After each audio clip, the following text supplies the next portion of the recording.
Gabe Garfano here. This is my 1990 FXR lowrider.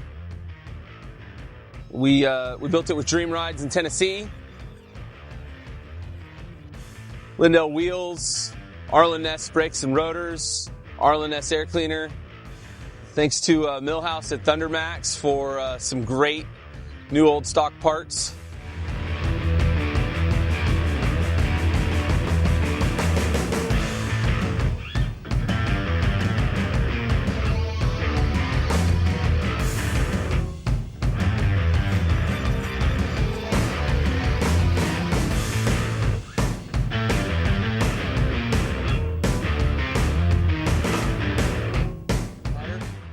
Started out as a bone stock garage find out of New York.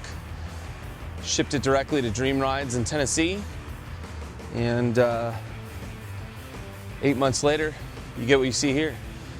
A lot of custom parts, a lot of new parts.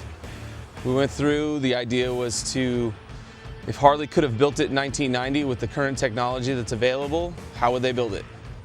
Wanted to stay true to what the FXR is.